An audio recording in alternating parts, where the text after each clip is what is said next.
Assalamualaikum warahmatullahi wabarakatuh. Perkenalkan, nama saya Anggreni Mokamia selaku moderator dari kelompok keempat yang beranggotakan Siti Adijah sebagai pemateri pertama, Dian Fitra Maria sebagai pemateri kedua, dan Rio Kurniawan sebagai pemateri ketiga. Di sini kami akan membahas tentang mengorganisasi perusahaan bisnis. Adapun rumusan masalah atau poin-poin yang akan kita bahas yaitu yang pertama, apa saja elemen-elemen yang mempengaruhi struktur organisasi perusahaan. Dua, bagaimana spesialisasi dan determinasi sebagai bangunan dari struktur organisasi perusahaan.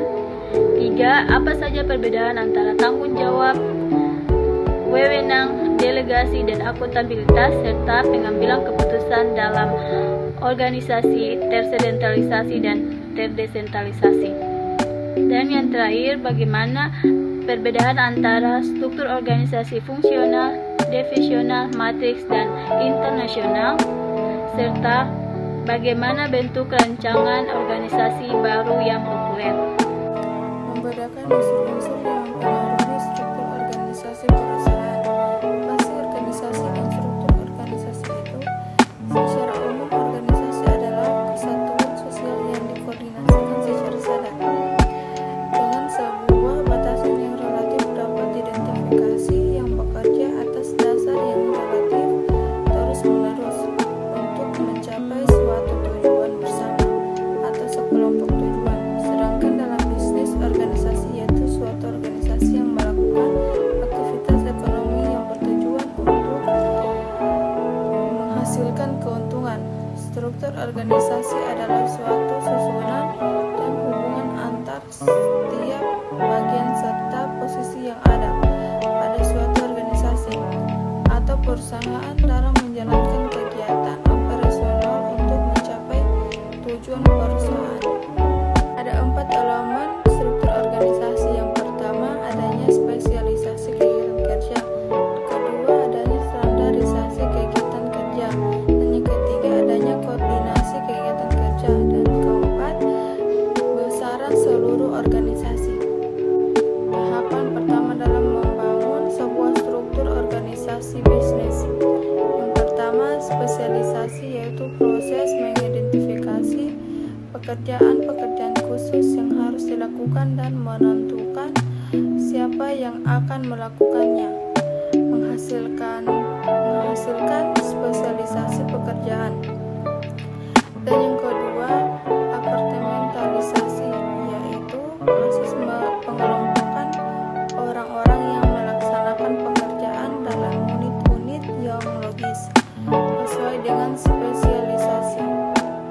Menjelaskan spesialisasi dan departementalisasi sebagai bangunan dasar dalam struktur organisasi.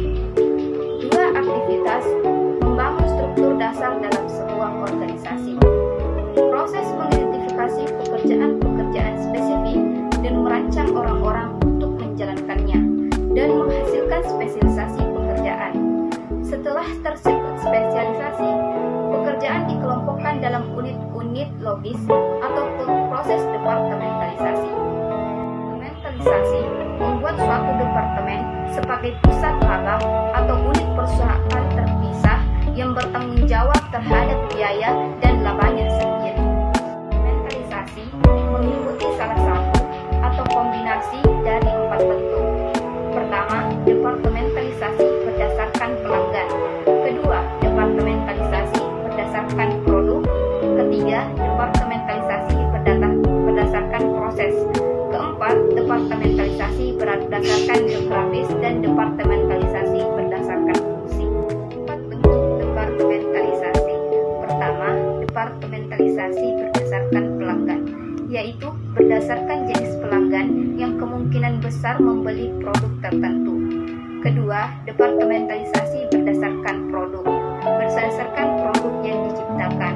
Ketiga, departementalisasi berdasarkan proses, yaitu berdasarkan proses produksi yang digunakan dalam menciptakan barang atau jasa. Keempat, departementalisasi berdasarkan geografis dan fungsi, yaitu berdasarkan wilayah yang dilayani perusahaan dan berdasarkan kelompok fungsi atau aktivitas. Menetapkan hierarki penempatan keputusan. Penetapan ini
Keberhasilan suatu organisasi bisnis dalam menjalankan bisnisnya tidak terlepas dari bagaimana mereka mengelola atau mengatur segala aspek yang terdapat dalam bisnis tersebut. Struktur organisasi, penerapan prinsip organisasi, dan bagaimana perilaku pebisnis dalam menjalankan bisnisnya. Demikianlah presentasi dari kelompok kami. Mohon maaf apabila ada kesalahan dalam pengucapan, dan semoga materi yang kami paparkan tadi dapat bermanfaat bagi kita semua. Wassalamualaikum warahmatullahi wabarakatuh.